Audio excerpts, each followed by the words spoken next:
Shalom semua warga kerajaan. Saya menyampaikan tentang influence dari bapak-bapak yang diurapi, yang memberikan influence baik maupun buruk buat keluarganya. Saya sebutkan tentang Elia, orang Tisbe. Lalu kemudian Hazael, the son of nobody. Dan yang ketiga ini adalah Jehu bin Nimsi. Aneh sekali, sebetulnya dia punya papa namanya Yosafat. Tapi di dalam bahasa Indonesia kan Yehu cucu Nimsi. Artinya he's fatherless. Dia dititipkan pada kakeknya. Berapa banyak di luar sana yang papanya minggat dan dipelihara oleh kakek neneknya. That's not so good. Karena kita tahu jangan pernah kakek nenek itu, opa oma, yaitu yang membesarkan anak. Pasti gak didisiplin. Cuma disayangi, diberkati, dikasih macam-macam ya. Untuk menebus kesalahannya masa lampau. Dan kita lihat dalam 2 Raja-Raja 9 ini, Elisa memanggil seorang dari rombongan Nabi, anak muda nih. Jangan anggap enteng orang muda. Ikat pinggangmu, bawa buli-buli berisi minyak ke Ramot Gilead, urapi cari Yehu bin Yosafat bin Nimsi. Lalu kemudian urapi dia.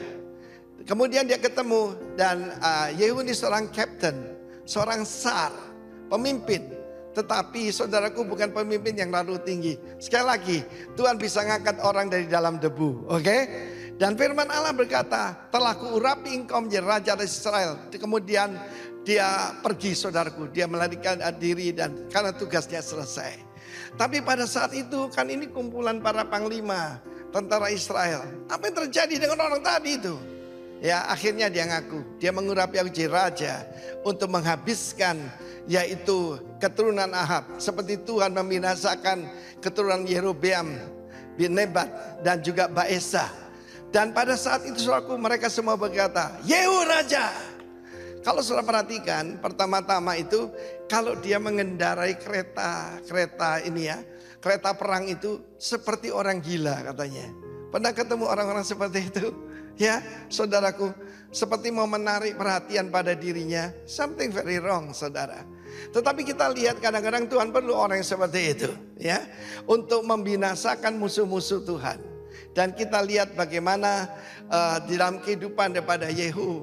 Bahkan Isabel pun ya saat itu ketika dia masuk ke istana yang di Israel kerajaan utara. Pada saat itu Isabel menghina dia. Hai Zimri katanya, dia dipanggil Zimri saudara. Aneh ya, saya punya teman orang kaya suka merubah nama orang. Hendro dipanggil Budi ya toh. Rudi dipanggil Roni. Ada yang sengaja begitu saudara. Tapi Zimri itu adalah suatu ejekan. Sebab saudaraku dinasti daripada Omri. Yaitu ayah daripada Ahab. Membunuh Zimri yang baru bertakhta 7 hari. Mungkin lain kali saya terangkan. Tetapi saudaraku, siapa di pihakku kata Yehu. Lemparkan dia ke bawah. Dan saat itu Isabel dilemparkan ke bawah. Diinjak-injak oleh kereta perang. Dan kemudian saudaraku bahkan anjing pun jijik kepada dia. Si penyembah berhala ini yang sudah membunuh banyak nabi-nabi Tuhan. Bahkan tangan dan kakinya dibiarkan. Anjing pun tidak mau saudaraku. Ya dimakan anjing. Luar biasa, tidak ada orang menguburkan. Dan kemudian badannya cuma jadi pupuk. Tetapi kita belajar di sini. Adakah daripada kita yang selalu overacting? Mungkin kita tidak punya hubungan yang baik dengan orang tua kita. Yehu cucu Nimsi. Tidak disebutkan dia putra daripada Yosafat. Tetapi mungkin ada saudara di luar sana. Ada kabar baik buat Anda. Carilah seorang bapak rohani. Dan kau dipulihkan. Sama seperti Timotius. Timotius bapaknya seorang Yunani penyembah berhala. Tetapi praktek daripada Paulus yang menjadi bapak rohani pada Timotius. Dan dia menjadi rasul muda yang luar biasa. Tuhan memberkati kita semua. Be strong in the Lord. Haleluya. Amin. Haleluya. Puji nama Tuhan. Shalom. Sekali shalom Bapak Saudara. Puji Tuhan. Kita bisa ada sampai saat ini semua karena anugerah Tuhan. Amin. Mari saya semua bagi beri. Kita sama-sama memulai ibadah kita di siang hari ini. Jemaat, beginilah firman Tuhan. Tuhan itu baik dan benar. Sebab itu ia menunjukkan jalan kepada orang yang sesat. Segala jalan Tuhan adalah kasih setia dan kebenaran bagi orang yang berpegang pada perjanjiannya dan peringatan-peringatannya. Bapa, Kami hanya mau berjalan dalam setiap kehendak-Mu dalam kehidupan kami. Kami bersyukur untuk kemurahan-Mu, kami bersyukur untuk kebaikan-Mu, dan kami hanya mau hidup bagi Engkau Tuhan. Oleh sebab itu Bapa, kami ada di tempat ini hanya mau meninggikan Engkau, memuji dan memuliakan nama-Mu. Datanglah kerajaan-Mu, jadilah kehendak-Mu di tempat ini seperti di sorga. Dalam nama Tuhan Yesus, hamba habiskan ibadah ini hanya dalam satu nama, nama Yesus Kristus. Haleluya. Amin. Sekali lagi beri tepuk tangan yang terbaik bagi Tuhan kita. Dia yang layak. Amin.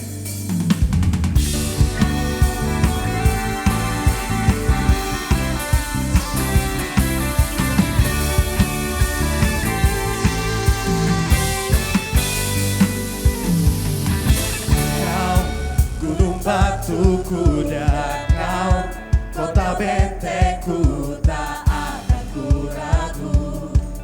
Kau menjamin hidupku, Kau keselamatanku dan Kau yang membelaku, tak akan ku takut. Bersembunyi dalamku, walau badai menerpa di dalam hidupku.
Walau badai menerpa di dalam hidupku,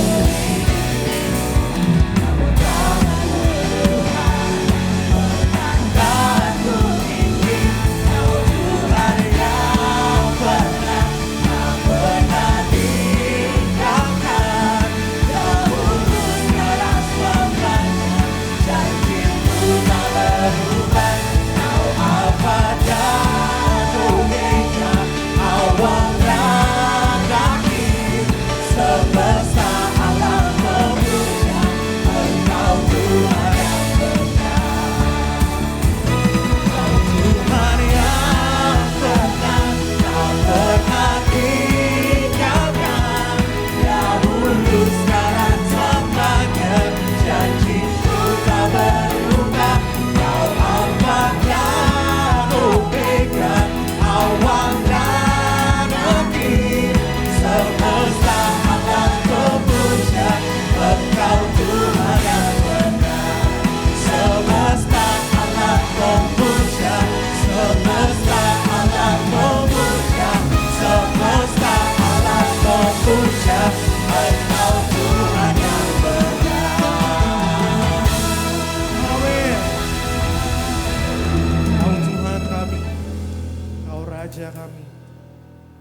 berdaulat atas setiap kehidupan kami Tuhan. Dan hadirat-Mu memenuhi setiap kami di tempat ini.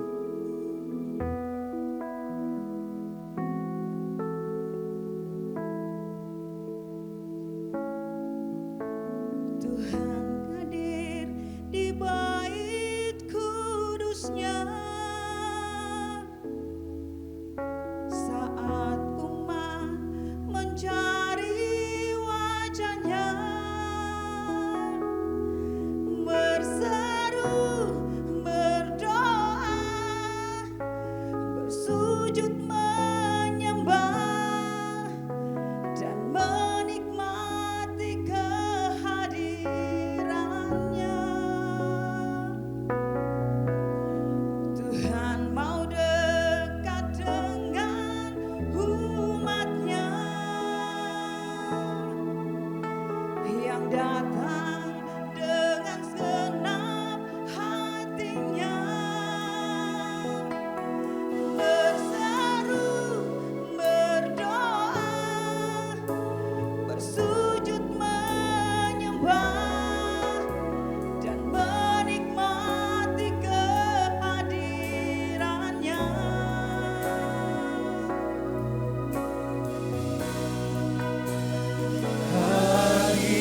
Hadirat-Mu memenuhiku, hadirat kudus-Mu penuhi bait-Mu, dan ku tersungkur menyembah-Mu. Yang ku nampak hanya kemuliaan-Mu. Yesus Tuhan, Tuhan hadir di bait kudus-Nya saat umat mencari wajah-Nya, berseru, berdoa, bersujud menyembah dan menikmati kehadiran-Nya. Tuhan mau dekat dengan umat-Nya yang datang dengan segenap hatinya,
dekat di tempat ini Tuhan.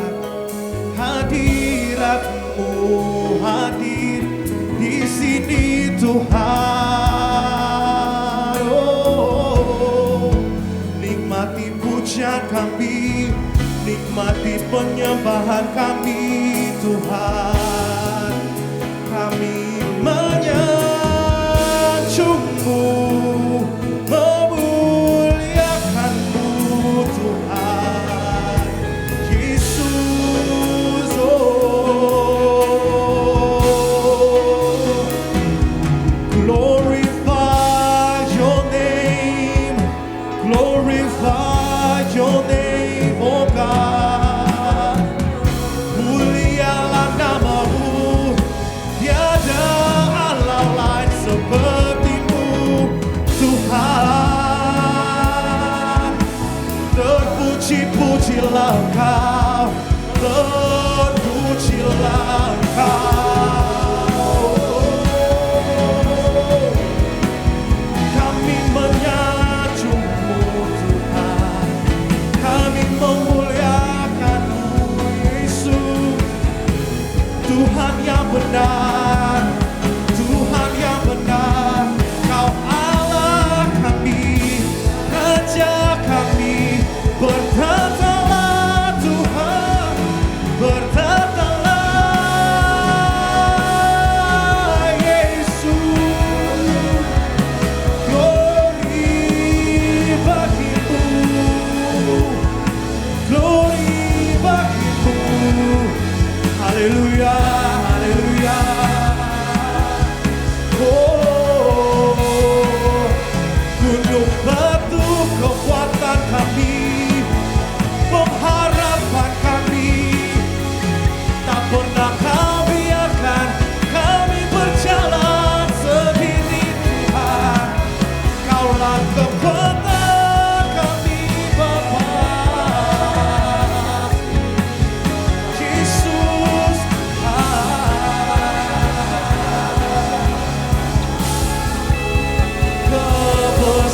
Kebesaran-Mu, kedaulatan-Mu Tuhan. Oh Yesus,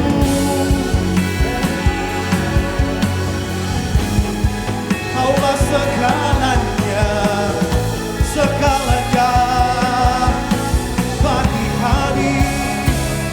Biar hidup kami menyenangkan-Mu, memuliakan-Mu Tuhan. Kaulah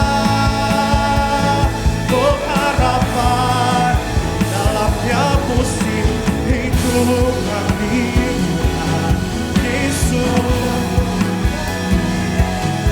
Yesus, glory, glory.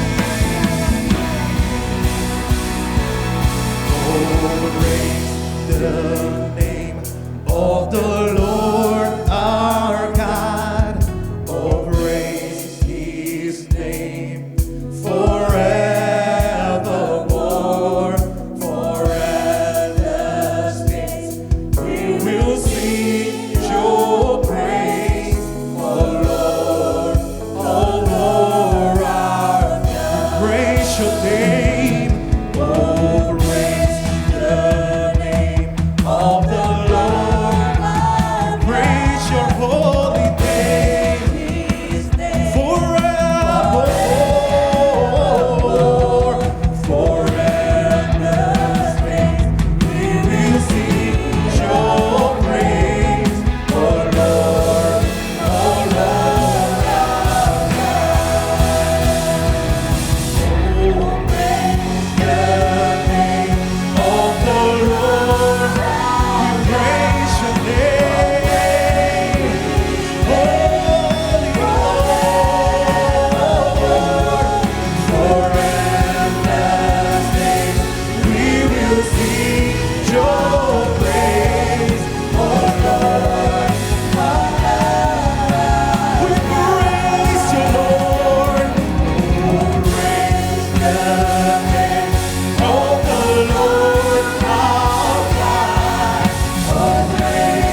Tuhan, terima kasih buat hadirat-Mu hari ini. Terima kasih kami ada sebagaimana kami ada karena kasih karunia-Mu. Hanya karena berkat-Mu kami bisa berdiri hari ini. Sebentar kami mendengarkan apa yang menjadi isi hati-Mu Tuhan. Berkati setiap kami. Kami minta hati seorang murid. Kami mau belajar apa yang mendengarkan apa yang dikatakan Roh buat kami semua. Berikan pengertian pada setiap kami. Dalam nama-Mu kami berdoa mengucap syukur. Amin. Silakan duduk. Beri apresiasi buat tim worship. Thank you. Oke, pertama-tama saya mau bilang terima kasih buat tim pengembalaan tempat ini. Saya dikasih kesempatan untuk menyampaikan apa yang jadi isi hati Tuhan buat gereja tempat ini. Tapi yang lebih saya bersyukur adalah setelah 18 tahun saya pulang. Setelah 18 tahun akhirnya saya bisa menginjak kota kelahiran saya lagi. Jadi nama saya Michael Tenggala. Saya lahir di sini, besar di sini, dari TK sampai SMP saya di Nusantara. Saya tinggal Jalan Samyun nomor 10 dulu, ya kan. Dulu saya gereja di GPPS, Sungai Poso, ya kan. Udah lama saya nggak balik ke sini. Kemarin waktu tiap kali saya sering mondar-mandir, saya kayaknya lebih sering ke Biak, ke Papua, karena kita punya gereja di sana, punya pelayanan di sana. Kemarin Kak Jo waktu di Jakarta, bulan April apa, dia bilang sama Kak Ina, dia bilang, Mike, mau nggak kamu datang Makassar? Dia bilang gitu, share lah di Rock, gitu kan. Saya bilang, hah? Share di Rock, gerejamu? Bilang gitu. Terus Kak Jo bilang begini, iya, di gereja aku. Saya langsung bilang begini, saya belajar semua dari dia, saya mau ajar apa lagi? Yang saya pikir cuma itu, saya mau ajar apa lagi? Iya kan? Tapi cuman akhirnya ya udahlah. Karena saya bilang sama tim saya, oh, di gereja gini, di gereja kita Freedom Church di Jakarta, Kak Jo adalah salah satu orang yang saya bisa bilang penasihat gereja.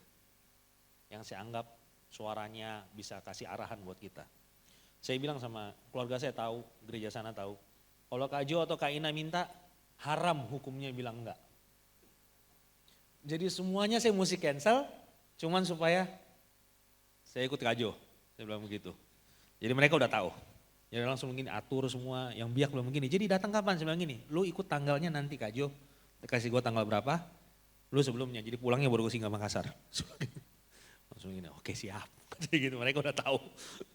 Jadi hari ini senang banget dah pulang. Ya kan? Dari kemarin ya makan terus.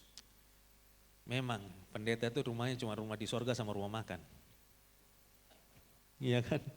Kita makan, yang belum makan apa? Makan coto belum toh? Coto belum. Iya, cocok nih. Ya kan? 18 tahun saya nggak pulang. Terus saya ngeliat, ini kota tambah kecil atau apa ya? Saya bilang gitu, Jalan Sulawesi dulu kayaknya besar sekali. Terus saya menyadar gini, no you just getting bigger aja. Dulu you small, kata dia bilang gitu. Jadi saya di sini sama anak saya, Daryl ada di sini. Ini anak yang nomor 2, anak yang nomor 1 ada di Australia, lagi kuliah. Oke, hari ini saya mau share soal a house for next generations. House for next generations. Gereja kita di Jakarta, kita itu baru umur 6 tahun. Ya, gereja di Jakarta itu baru umur 6 tahun. 85% jemaatnya itu anak muda, umur 25 sampai 35 tahun. Ya. 60% dari mereka sudah 8 tahun gak injak namanya gereja. Karena mereka bilang gereja is boring, gereja gak relevan, gereja cuma mau mereka punya tenaga. Mereka pahit sama gereja, mereka ngelihat papanya penting di gereja, mereka gak penting. Yang penting kan cuma bapak saya, yang penting bapak saya pelayanan.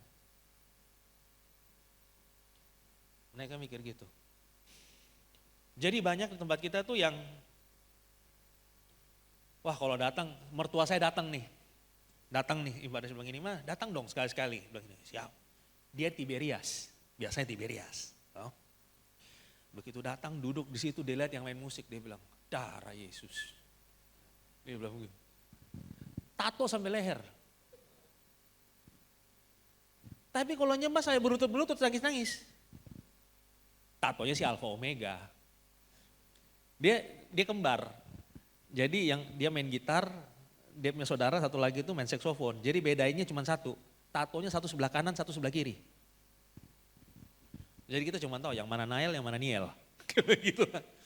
Jadi mereka cerita macam-macam dan kita tuh banyak yang anak-anak bilang begini.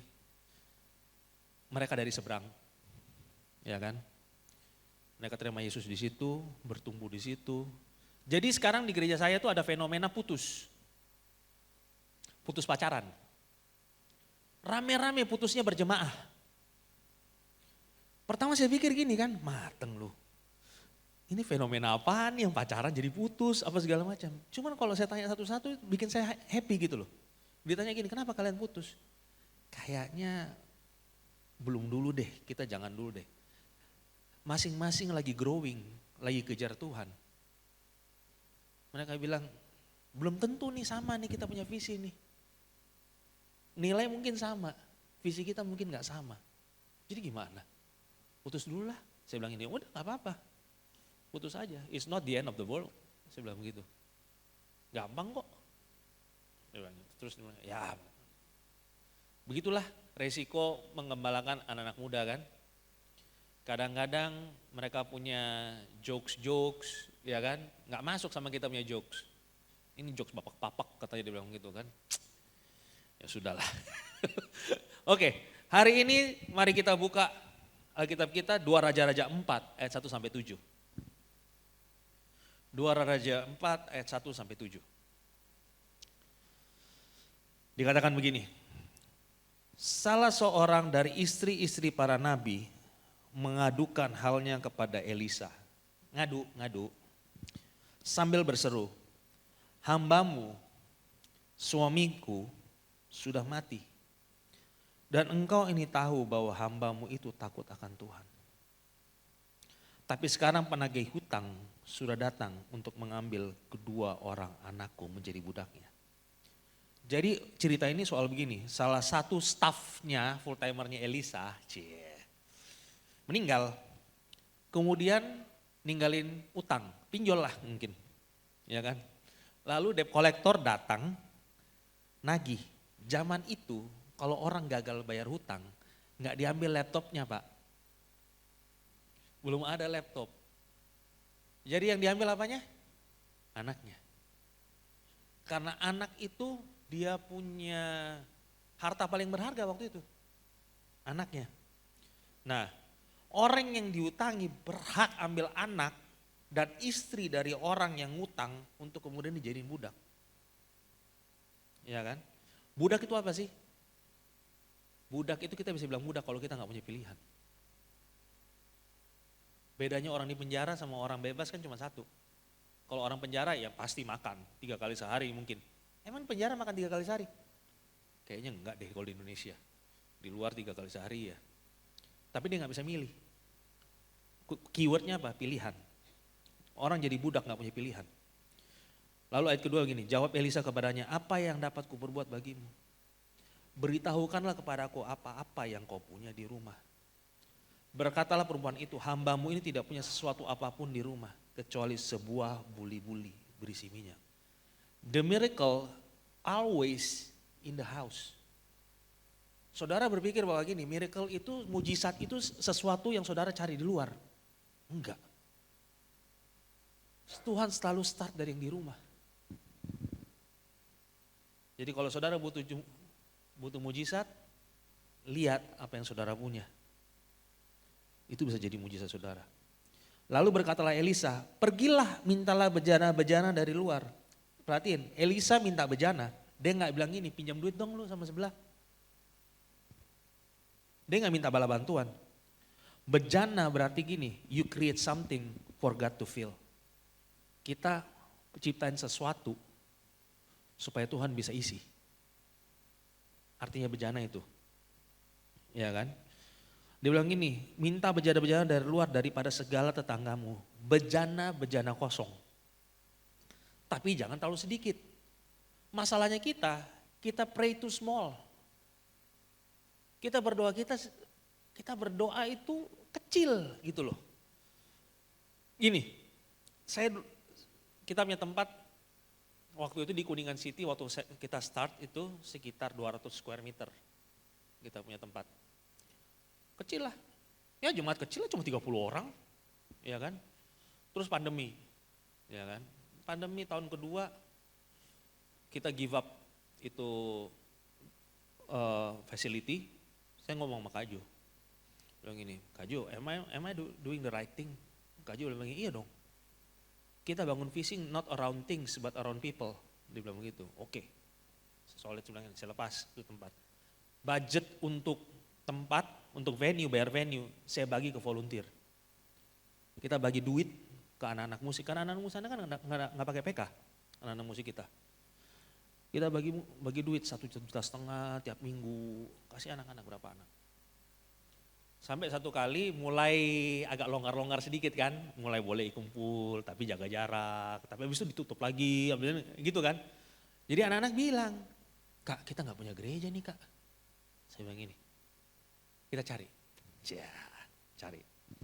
Saya ingat 2019 saya pernah tulis di note saya minta tempat di tengah kota. 750 square meter saya mintanya. 500 meter saya mau untuk ruang ibadah. 250 saya minta untuk itu, untuk kantor sama kids.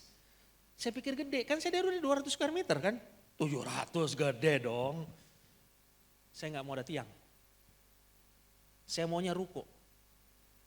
Saya maunya di tengah kota Jakarta. Coba pikir aja. Dan saya cuma mau bayar 50 juta sebulan. Saya bilang begitu, belagu memang minta ampun. Saya diketawain semua sama semua. Dulu saya belum jadi gembala, saya masih jadi wakil. Saya diketawain, mungkin kayak Tuhan ngomong sama saya bilang gini. Itu dong, saya bilang gini. Itu sudah gede loh Tuhan. Segitu. Oke. Minta siap. Dapat dong. Semua checklist dekat Sarina. 50 meter dari Sarina saya jalan kaki. Itu tempat. Saya bilang tapi kan bukan ruko. Saya tanya sama satpam, dulu tempatnya apa nih Pak? Dari dulu kayak gini gedung. Oh bukan, dulu 6 ruko digabung jadi satu. 2015 dia terbakar, lantai bapak doang yang terbakar. Makanya dia gak punya tiang di tengah. Tinggi ceilingnya tahu berapa? 6,5 meter. Tinggi ceiling. Maka saya lihat ini ruangan agak aneh gitu loh. Nah, waktu saya sama tim pastoral masuk di situ, nggak ada yang berani ngomong ke saya. Tapi mereka bisik-bisik sendiri. Mereka bilang begini, siapa yang mau isi? Siapa yang mau isi? Gitu kan. Udah nih, tapi berjalannya waktu. Sekarang anak-anak teriak. Kita nggak ada tempat yang besar kah apa? Gitu kan, saya bilang begini, sambarang memang kalau Tuhan bikin pusing aja. Gitu. Kita yang berdoa terlalu kecil. Iya kan? Nah, ayat 4 bilang begini, kemudian masuklah tutuplah pintu sesudah engkau dan anak-anakmu masuk. At some point, waktu kita butuh mujizat, kita harus berani tutup pintu. Tutup celah untuk keraguan masuk. Nah, lalu tuanglah minyak itu ke dalam segala bejana, mana yang penuh angkatlah. Pergilah perempuan itu daripadanya, ditutupnya pintu sesudah ia dan anak-anaknya masuk dan anak-anaknya mendekatkan bejana-bejana kepadanya. Sedang ia terus menuang. Ketika bejana-bejana itu sudah penuh, berkatalah perempuan itu kepada anaknya, dekatkanlah kepadaku sebuah bejana lagi. Tapi jawab anaknya pada ibunya apa? Tidak ada lagi bejana. Bukan Tuhan yang kurang suplai. Kita yang kurang bejana. Kita pikir Tuhan yang kurang. Enggak, kita yang kurang bejana.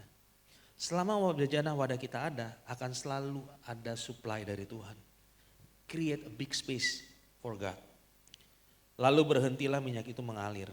Kemudian pergilah perempuan itu memberitahukan kepada abdi Allah dan orang ini kepadanya.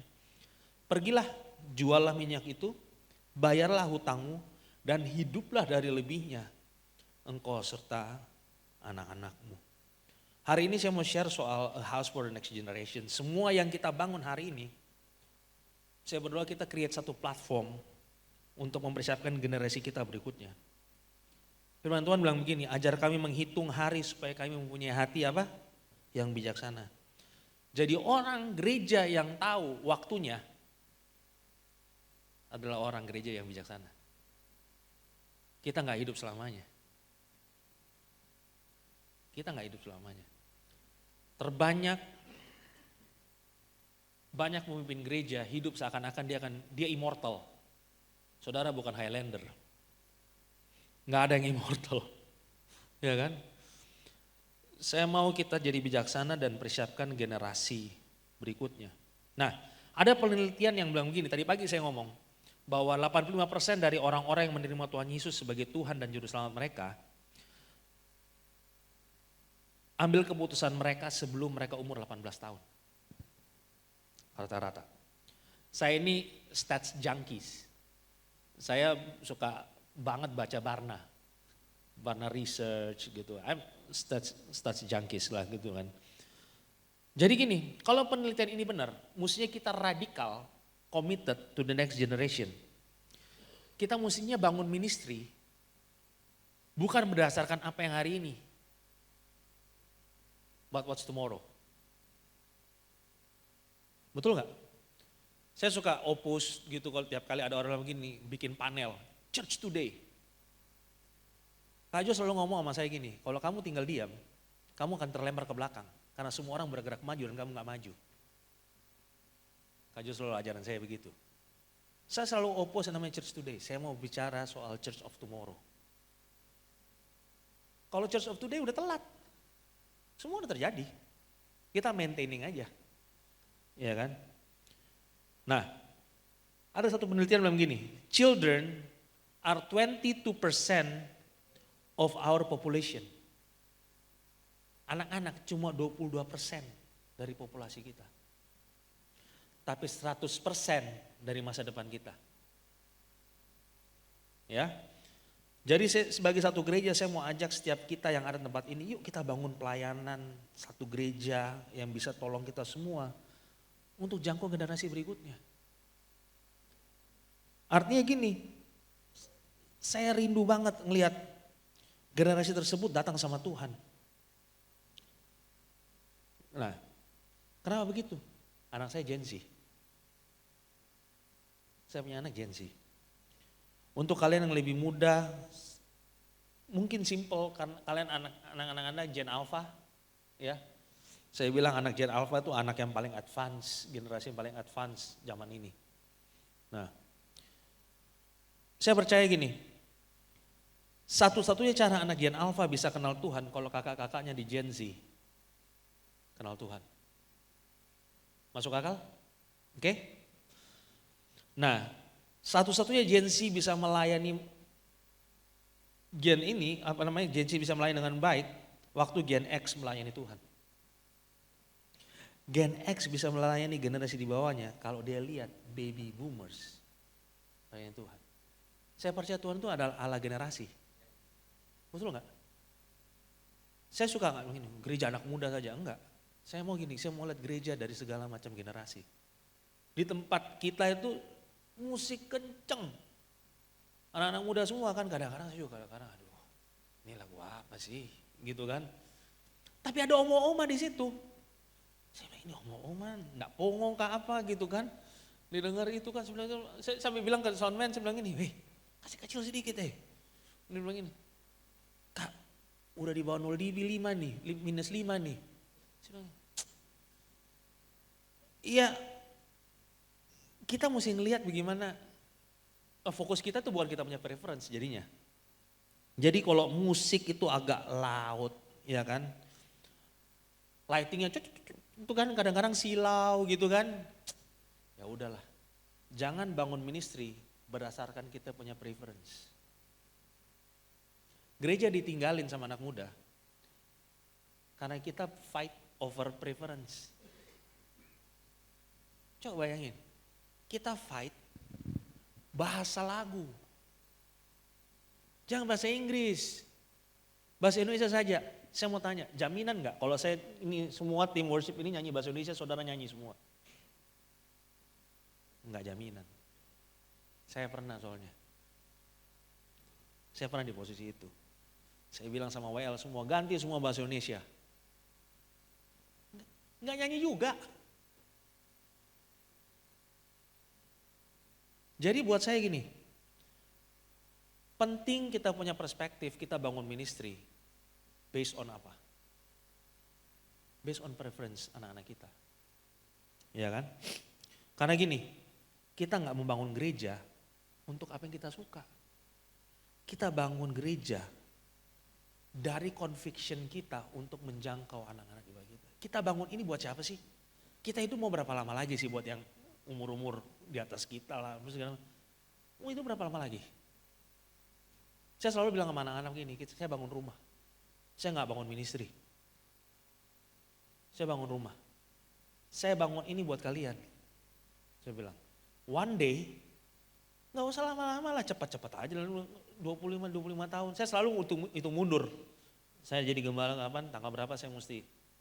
Jadi saya punya target, saya mesti raise leaders. Dalam waktu 20-25 tahun, mesti ada leaders lain. Mesti ada yang gantiin saya. Nggak harus anak saya, orang lain. Yang penting punya panggilan sama. Nah, gereja harus committed pada who's next. Ada statistik bilang begini, hanya 4% dari Gen Z yang punya pandangan secara Alkitabiah. 4%. Artinya 96% tidak punya biblical worldview. 96%. Artinya 96% dari Gen Z ambil keputusan tidak berdasarkan apa yang tertulis di firman Tuhan. Menakutkan gak? Scary. Jadi bayangin sendiri aja. Yang kedua, Gen Z menghabiskan waktu pada handphone mereka 7,5 jam dalam sehari. 7,5 jam. Saya bersyukur ada YouVersion. Saya bersyukur ada Alkitab di handphone. Saya cuma berharap mereka pakai itu handphone untuk baca firman Tuhan juga. Yang ketiga, Gen Z mengalami rate tertinggi dalam urusan depresi dan bunuh diri. Rate ini tertinggi dalam sejarah. Kadang kita bercanda, lu belum tahu cicilan, lu belum tahu depresi itu apa. Gitu loh. Kita juga bercanda di Jakarta gini, tiba-tiba kena mental, tunggu tanggal tua. Kalau sudah mesti bayar cicilan, itu baru kamu tahu namanya depresi. Nah, 25% dari Gen Z, hanya 25% yang consider diri mereka beragama. Ini bukan cuma Kristen ya, jadi campur agama lain juga. Nah, orang ateis naik 2 kali lipat dari Gen millennial to Gen Z. Millennials to Gen Z yang mengaku diri mereka LGBTQIA++, ya, naik 2 kali lipat. Dari 10% ke 21%. Tanpa adanya orang tua di rumah, mereka nggak akan pernah berpikir tentang takut akan Tuhan. Tanpa ada saudara di rumah yang ajarin prinsip firman Tuhan, mereka nggak pernah tertarik sama Tuhan. Tuhan adalah konsep asing buat mereka. That God is not in their frame of reverence. Tuhan tuh nggak ada banget di cara berpikir mereka. Jadi harapan satu-satunya buat mereka yang nggak punya figur orang tua di rumah adalah figur orang tua di mana? Di gereja. No choice. Gereja pecah. Sering kali gereja pecah karena mereka bilang begini, ini gereja anak muda, ini bukan gereja saya. Saudara hitung deh berapa banyak. Pakai alasan gitu. Padahal fungsinya beda. Kita jadi orang tua di gereja. Jadi hari ini saya mau ajak. Every baby boomers, Gen X, millennials, if you want your kids and grandkids kenal Tuhan, yuk bangun sesuatu untuk menjangkau mereka. Commit your resources untuk fokus Fokus di situ. Kita nggak bisa rubah sesuatu dari luar. Kita nggak bisa rubah sesuatu dari luar. Kita jangan usah jadi coba-coba gereja yang cool, ikut tren, yang viral. Jadi gereja yang multi generasi yang menghormati setiap generasi. Saya sampai hari ini, gembala sebelum saya masih keep di grup, ada mereka. Time to time saya juga cek sama mereka, saya bercanda sama mereka gitu kan. Ngobrol-ngobrol, sebulan sekali saya ajak mereka keluar makan, mereka ngobrol. Nggak ada orang yang mau digantiin karena mereka merasa begini, pengganti. Katanya kan pengganti kan, ini penggantimu, ya kan? Saya bahasanya begini, this is my reinforcement. Ini bala bantuan saya. Kalau kita punya framework thinkingnya gini, ini bala bantuan saya, kita akan gampang kasih generasi berikutnya. Ya, nah karena apa yang Tuhan mau kerjakan dalam satu gereja, selalu involving at least 2 generations. Saudara baca Alkitab, selalu paling enggak 2 generasi. Setidaknya. Banyak gereja aja cuma karena nggak ngerti ini. Nah, saya punya kerinduan itu bahwa gereja itu bisa kasih platform buat anak-anak untuk dia berdiri di sini gitu loh. Nah, saya nggak percaya bahwa ada yang namanya junior Holy Spirit. Sedih loh, kadang-kadang kita melihat Sunday School itu kayak titipan anak. Guru Sunday School jarang di-appreciate. Saudara tahu nggak, mereka kasih fondasi buat anak-anak kita. Jadi kita tiap kali selesai ibadah, saya pampang semua nama-nama guru Sunday School, semua yang melayani saya pampang, saya bilang gini, I want you to give them round applause. Appreciate single one of them. Karena gak gampang loh.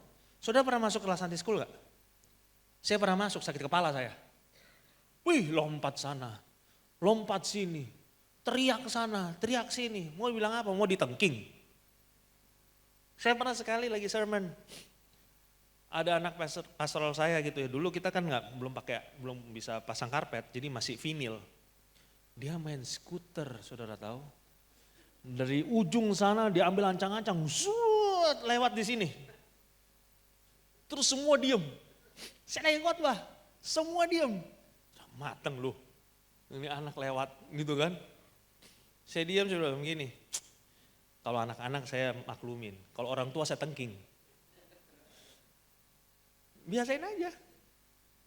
Gitu loh. It's the house for generations kan.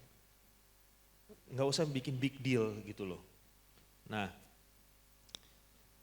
waktu Samuel dipanggil Tuhan, dia cuma seorang remaja kan di rumah Tuhan. Nah, Samuel jawab gini, waktu Tuhan panggil, ini aku Tuhan, berbicaralah. Saudara mau tahu nggak? Those kids, anak-anak kita bisa punya hubungan sama Tuhan. Saudara pikir cuma saudara yang bisa punya hubungan sama Tuhan? Anak kecil bisa punya hubungan sama Tuhan. Dia bisa berdoa, bahkan dia bisa prophesy. Dia bisa prophesy. Jadi jangan anggap enteng pelayanan anak-anak. Kisah para Rasul 2 ayat 17-18 bilang begini. Akan terjadi pada hari-hari terakhir, demikianlah firman Allah bahwa aku akan mencurahkan rohku ke atas semua manusia. Maka apa? Anak-anakmu, laki-laki dan perempuan akan bernubuat. Dan teruna-terunamu akan mendapat penglihatan-penglihatan dan orang-orangmu yang tua akan mendapat mimpi. Juga kata hamba-hambaku laki-laki dan perempuan akan kucurahkan rohku pada hari-hari itu dan mereka akan bernubuat. Kerajaan Tuhan saya percaya bukan hanya milik laki-laki. Ada beberapa denominasi gereja yang mungkin mengecilkan peran wanita, ya kan? Mungkin ayat ini keskip kali. Bahwa wanita tidak bisa jadikan pemimpin, seorang wanita kurang dihargai. Saudara saya kasih tahu, wanita can smell something stinks miles away. Ya, jadi kalau saudara mulai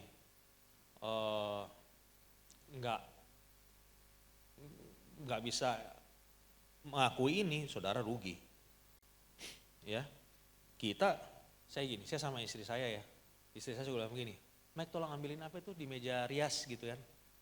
Barangnya ada di situ nih, saya nyari. Mana? Gak ada. Dia gak nyari gitu dong. Dia datang lagi nih, ini gitu loh. Saya, tadi gak ada di situ. Gitu kan. Karena kita laki-laki, kita kayak apa ya? Kayak terkotak banget gitu. Perempuan tuh bisa buka kulkas, ada ini, udah tutup. Kita mesti lihat lagi, ada apa ya semua gitu. Betul nggak? Iya kan? Nah, Kisah Para Rasul 2 ayat 39 begini. Sebab bagi kamulah janji-janji itu, bagi anak-anakmu dan bagi orang yang masih jauh, yaitu sebanyak yang akan dipanggil oleh Tuhan Allah kita. Saudara gini, saya percaya Tuhan selalu punya rencana untuk memakai next generations. That's my point number one. Mujizat Elisa nggak cuma terjadi gara-gara ibunya atau Elisa. Anak-anaknya pegang peranan. 2 generasi kan? Paling enggak. Nah, yang kedua, iblis selalu juga punya rencana untuk menghancurkan the next generation. Martin ini berkata, dibilang gini, kalau nggak ada mujizat, dia sama anaknya dijadiin budak. Menjadi budak berarti dipaksa untuk taat. Kalau kita gagal menjangkau the next generation, mereka akan masuk dalam satu siklus perbudakan. Ini bukan secara fisik tentunya. Saya tahu Kak Jo pasti ngajarin, dosa itu bukan perbuatan. Betul nggak? Dosa itu apa? Perbudakan. This will happen. Ini akan terjadi. Saya bicara begini, tentang 7,5 jam sehari mereka akan depresi, berpikir akan bunuh diri, hidup dari likes and dislikes atau comments di IG-nya mereka. Mereka akan lebih concern sama orang-orang yang mereka nggak kenal sebenarnya, ya kan? Hidup cuma untuk viral dan TikTok view, dan mereka sekarang ini nggak sadar bahwa mereka sedang terhisap dalam sistem dunia, karena secara roh mereka diperbudak. Yohanes 10 ayat 10 berkata begini, Tuhan datang untuk memberi kehidupan, hidup dalam kelimpahan, overflow. Tapi iblis datang untuk apa? Mencuri, membinasakan. Rencana iblis buat hidup kita simple, hancur. Gitu aja hancur. Waktu bangsa Israel diminta mau keluar dari Mesir, Musa datang sama Firaun. Firaun bilang begini, yang orang tua boleh, anak-anak mau tinggal sini. Betul nggak? Dia bilang begitu. Anak-anak mau jangan, dia tahu kalau anak-anak dilepas, he's done. Dia kelar. Nah, iblis datang dalam bentuk kebingungan, temptation, keraguan-raguan akan identitas, bahkan keragu akan panggilan. Tergantung kita apa yang kita mau buat. Apakah kita akan santai-santai di kursi dan menikmati segala kebaikan Tuhan. Tiap kali kita ketemu Tuhan itu baik, yeah. Siap. Santai aja. Kita gak mau gerak. Zaman Daniel, contohnya, ya kan? Itu anak muda loh Daniel itu, ya kan? Ya, secara budaya itu persis kayak sekarang. Persis kayak sekarang. Jadi coba pikirin baik gini, great men create great times. Great times create weak men. Weak men create terrible times. Terrible times create great men. Cuman itu. Hari ini kita sibuk layanin kita punya anak tanpa kita latih dia. Saudara kalau sayang sama anak saudara, saudara latih anak saudara. Karena dia akan jadi weak. Dia anak-anak generasi yang nggak terlatih, dia akan jadi generasi yang lemah. Generasi yang lemah akan menciptakan waktu-waktu yang buruk. Cycle-nya lama. untuk create dari momentum ke momentum lain, paling nggak butuh waktu 10 tahun. Paling nggak. 10 sampai 25 tahun itu pasti. Ya kan? Nah, saya mau cerita sedikit tentang Daniel. Daniel 1 ayat 5 bilang begini. Dan raja menetapkan bagi mereka pelabur setiap hari dan dari santapan raja dan dari anggur yang biasa diminumnya. Mereka harus dididik selama 3 tahun dan sudah itu mereka harus bekerja pada raja.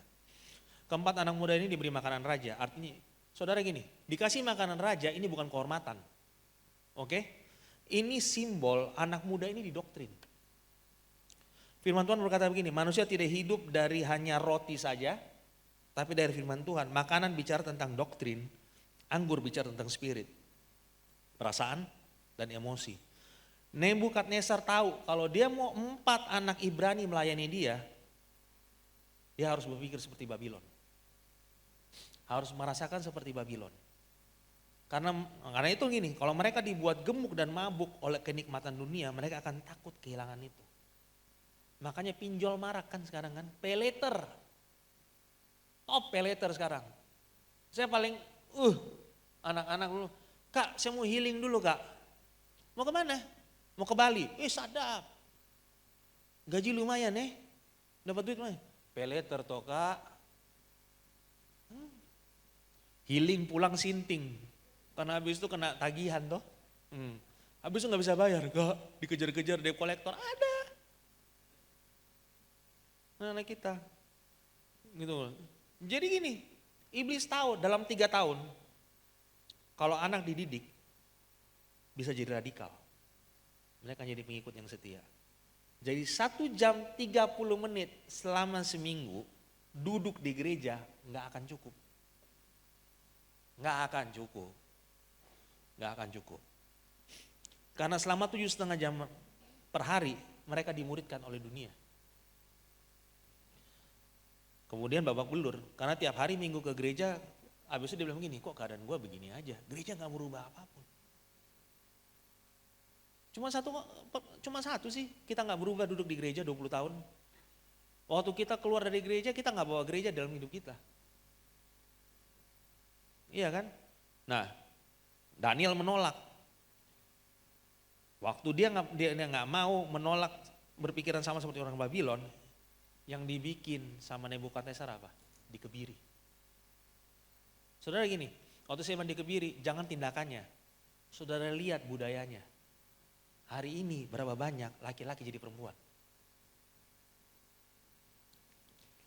Laki-laki stop berfungsi.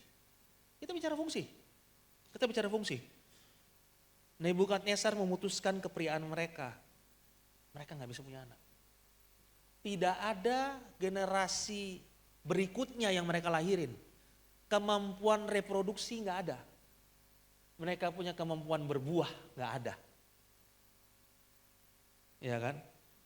Mereka gak hancur. Nah, habis dia begitu gak cukup. Nebukadnezar rubah dia punya nama. Mereka punya nama. Oke. Sadrak, Mesak, Abednego bukan nama aslinya mereka. Apa yang saya kasih saudara mungkin saudara akan kaget. Sadrak ya. Artinya servant of Aku. Aku adalah dewa Babylon. I am afraid. Asli namanya Sadrak itu Hananya. Yang berarti God is gracious. Terus yang kedua Mesak. Arti katanya Mesak, I am despised. Aslinya namanya Misael, yang artinya who is like our God.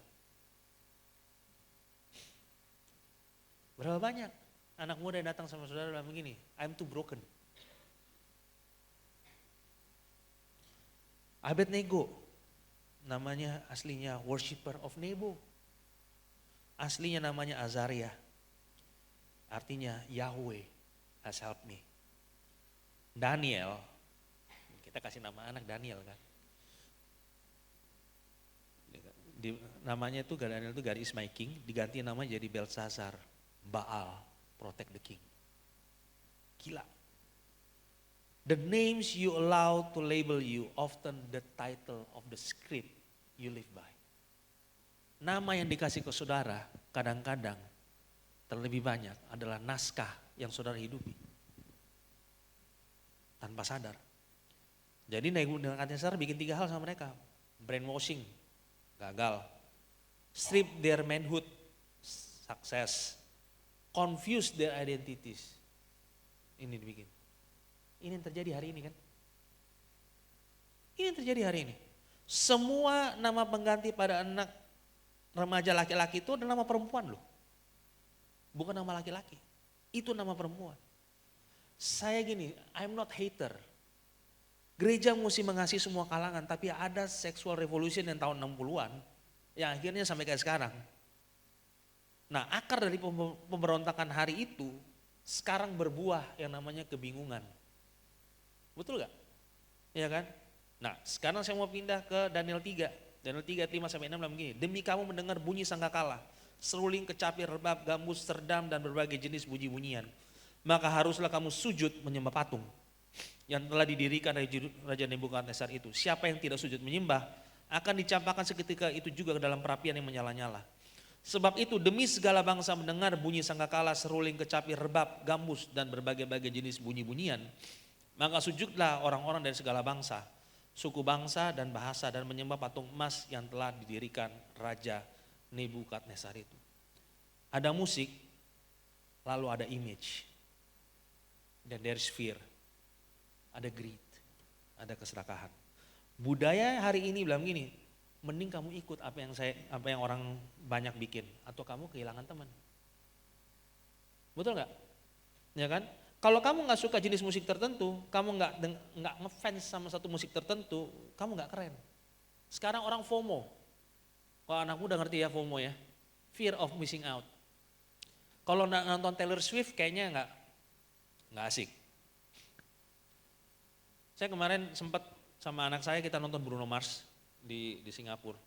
Saya bercanda, saya foto, terus saya kirim sama Om Chris.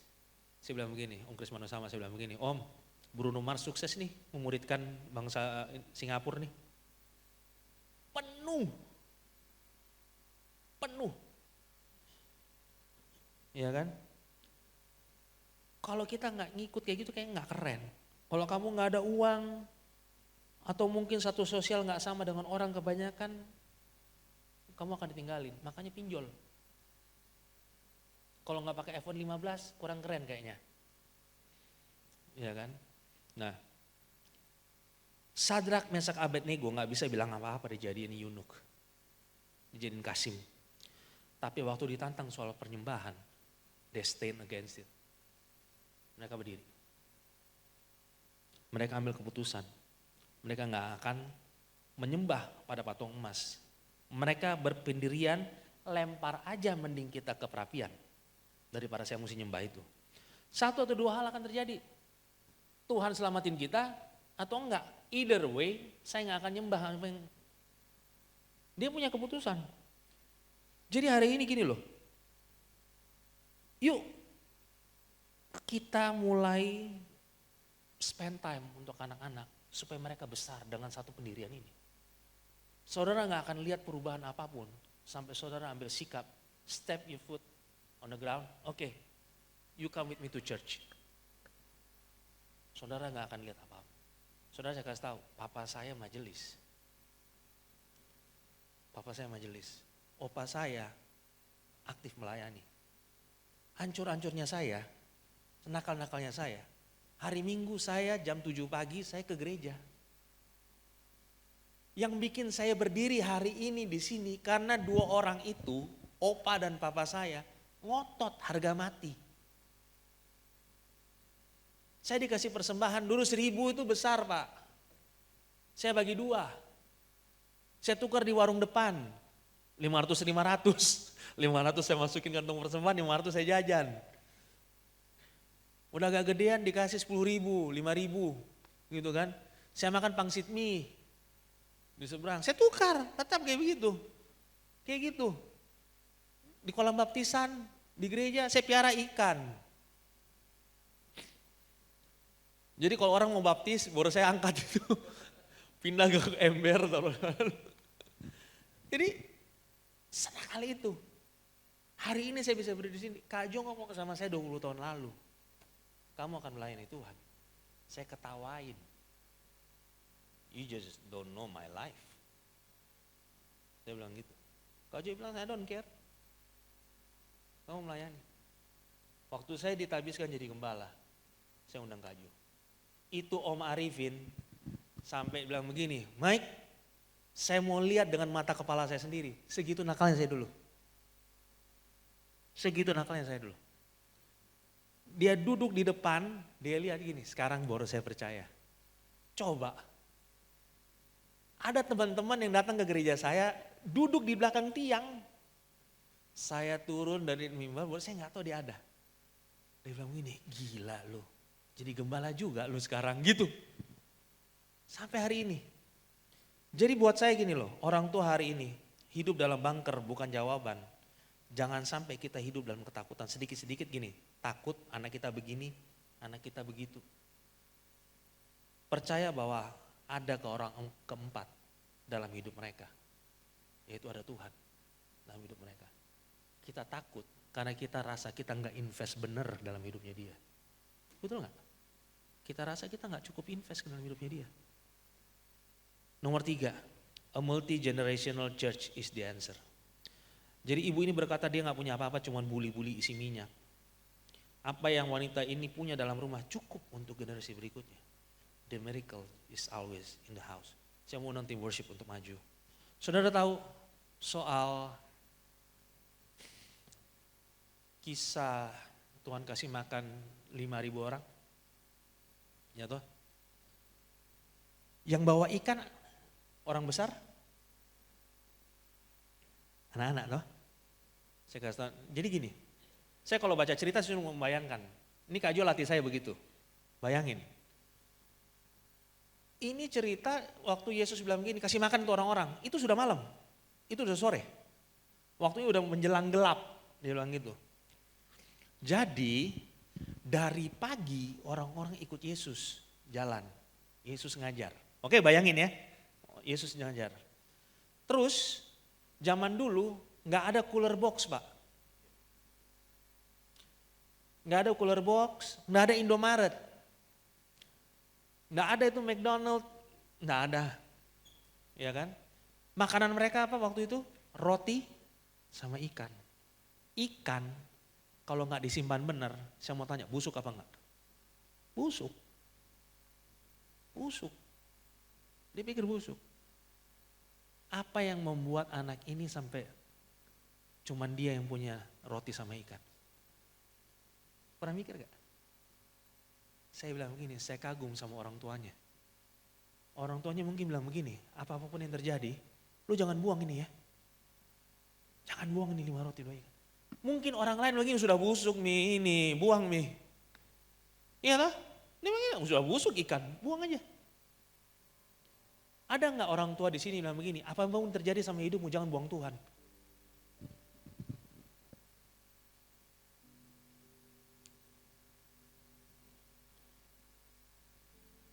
Jadi gini, waktu anak saya ke Australia, anak saya yang cewek, dia ke Australia.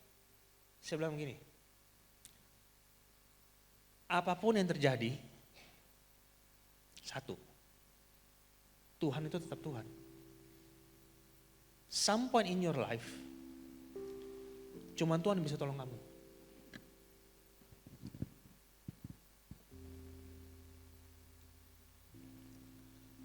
Yang kedua saya bilang sama dia gini, kalau kamu messed up, gini deh, saudara punya jaminan apa anak saudara gak mess up di luar? Ada jaminan gak? Gak ada. Kalau mereka udah di luar. Gak ada jaminan. Kita gak bisa kontrol mereka 24 jam, 7 hari seminggu, tanya terus, kau sudah makan? Kau sudah mandi? Kok sudah pergi gereja? Enggak. Enggak bisa. Enggak bisa. Saya cuma bilang begini, at some point, if you're messed up, you can always come home. Cuma 2 itu, saya nggak bisa bilang apa-apa lagi. It's done. So, saya percaya sekali bahwa gini, doa setiap orang tua yang ada di tempat ini, setiap bapak yang ada di tempat ini, your prayer is powerful. Apa yang kamu hidupi hari ini penting buat bekal anak-anak kita. Persoalannya gini, kita ribut sama kita punya kenyamanan. Kita lebih pikir saya dulu kalau liburan, saya nggak gereja. Saya nggak gereja. Karena saya pikir liburan, ngapain saya pergi gereja? Betul nggak? Berapa banyak di sini liburan nggak pergi gereja? Ayo ngaku aja, nggak usah angkat tangan. Jadi saya pikir gitu, sampai satu kali saya bilang begini. Anak saya lihat. Saya bilang sama istri saya gini, apapun terjadi, kita pergi gereja. Karena apa yang kita contohkan kadang lebih berbicara daripada apa yang kita omong. Ya kan? Saya percaya begini, di tempat ini doa saya akan ada generasi-generasi yang militan yang lahir.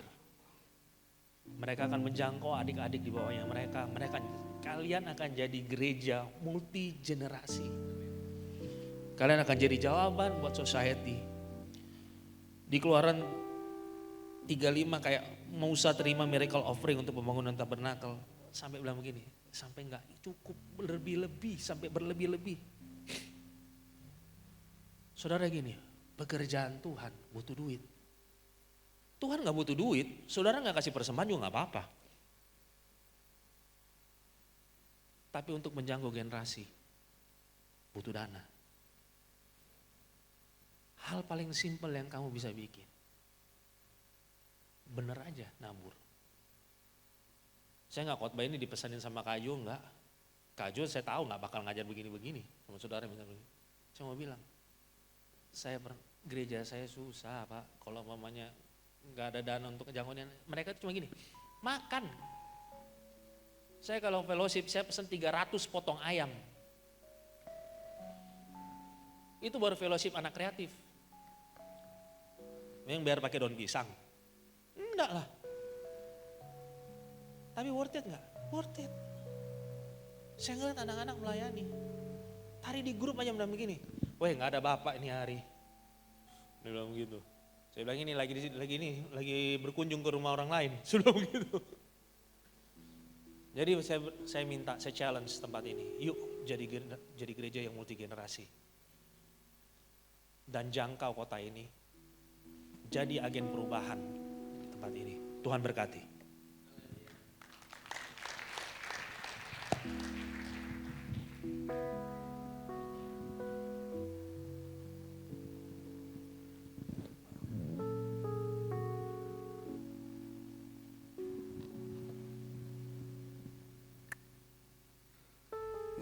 Thank you Pastor Mike. Ya, kita di-challenge untuk menjadikan gereja ini menjadi gereja bagi generasi. Setiap generasi harus ada di gereja ini, amin. Setiap generasi harus melayani Tuhan. Setiap generasi harus berdampak. Siapapun kita berdampak bagi generasi yang lainnya. Kita menjadi berkat untuk generasi lainnya. Kita membangun generasi yang lain. Katakan kiri kanan, kamu dipanggil untuk melayani generasi. Haleluya. Bapak Ibu, saudara yang dikasihi Tuhan, ada yang belum terima perjamuan kudus? Paket lengkap ini. Kalau ada bisa tolong angkat tangan. Ya. Para pelayan akan melayani Bapak Ibu Saudara.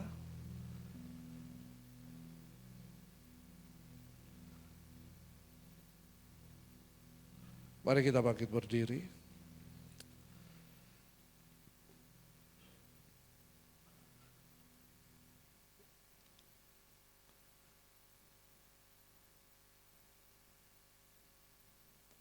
Kita percaya bahwa ketika kita bersekutu dengan tubuh dan darah Kristus,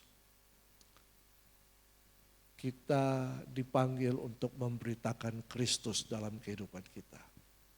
Kepada generasi yang ada di sekitar kita, sekeliling kita. Karena firman Tuhan katakan,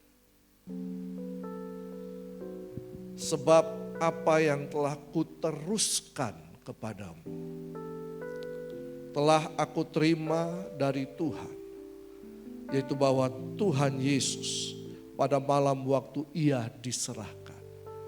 Kita sedang meneruskan berita ini. Kita sedang meneruskan Kristus kepada yang lain. Mari kita angkat roti, hosti, lambang dari tubuh Kristus ini. Dia mengambil roti dan sesudah itu ia mengucap syukur atasnya. Ia memecah-mecahkannya dan berkata, inilah tubuhku yang diserahkan bagi kamu. Perbuatlah ini menjadi peringatan akan aku. Percayakah Bapak Ibu Saudara bahwa tubuh Kristus harus diteruskan? Amin. Mari kita makan bersama-sama dalam nama Tuhan Yesus Kristus.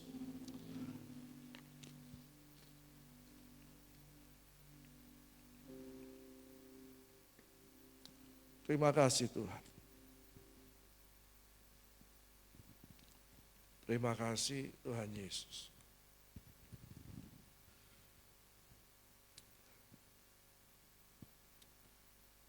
Bukan hanya berita tentang tubuh Kristus, tetapi juga tentang darah Kristus. Mari kita angkat tinggi cawan yang berisi air anggur ini, lambang daripada darah Kristus. Demikian juga ia mengambil cawan sesudah makan lalu berkata, cawan ini adalah perjanjian baru yang dimeteraikan oleh darahku. Perbuatlah ini setiap kali kamu meminumnya menjadi peringatan akan aku. Mari kita minum dalam nama Tuhan Yesus Kristus.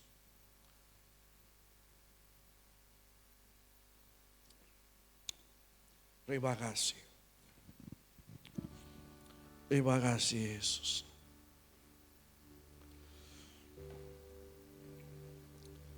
Firman Tuhan katakan, sebab setiap kali kamu makan roti ini dan minum cawan ini, kamu memberitakan kematian Tuhan sampai ia datang.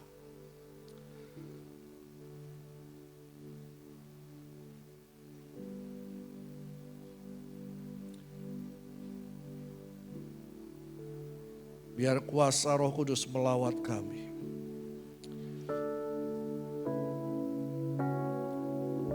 Biar kuasa Roh Kudus menyadarkan kami semua. Bahwa setiap kami dipanggil untuk menjadi generasi yang berdampak kepada generasi yang lain.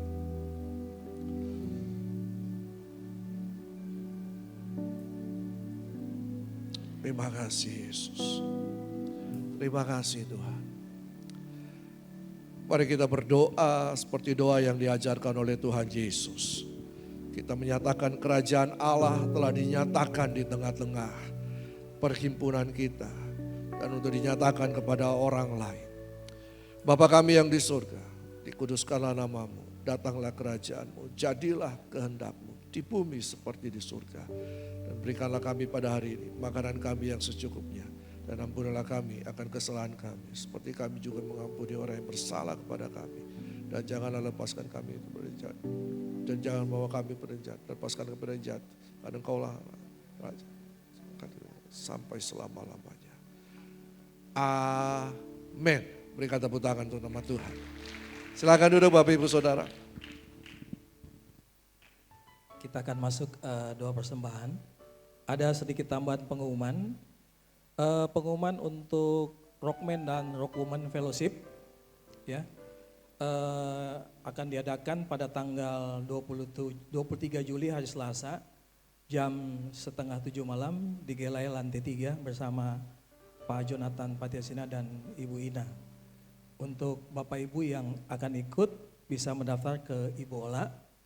Kemudian kami juga berterima kasih kepada Bapak Ibu yang sudah menyediakan panganan dan minuman. Setelah ibadah ini kita bisa berfellowship sebelum pulang. Dan atas nama Gembala dan Penatua dan Jemaat mengucapkan terima kasih atas pelayanannya Pastor Michael. Tuhan Yesus memberkati. Kita akan berdoa untuk persembahan. Bapa dalam surga, terima kasih untuk kebenaran firman yang sudah Engkau taburkan kepada kami. Kami percaya kami adalah generasi yang akan membangun generasi berdasarkan Injil, dan kami umat Tuhan yang ada di tempat ini akan memberikan teladan kepada generasi-generasi berikutnya, dan kami percaya kami akan membangun komunitas yang luar biasa untuk membangun generasi menjadi teladan, menjadi tentara Kristus yang terus memberikan dampak dimanapun mereka berada.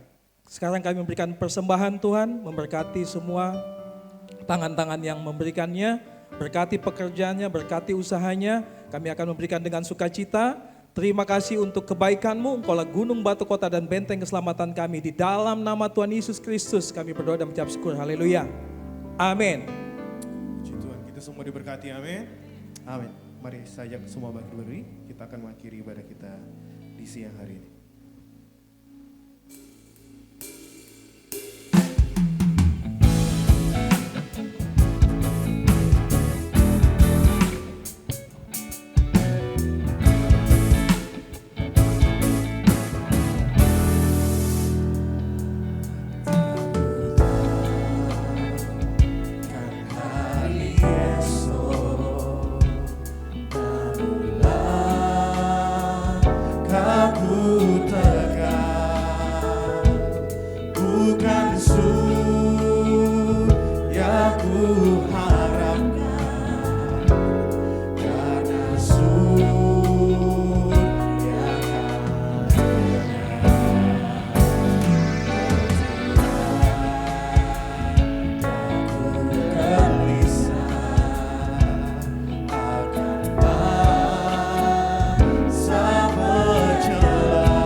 Ku berjalan serta Yesus.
setiap kali saya doa berkat pasti ada yang ulang tahun.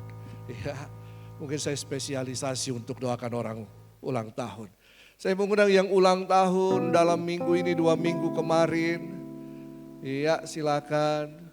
Ulang tahun dan ulang tahun pernikahan, silakan. Ya. Yang ulang tahun pernikahan mana ya?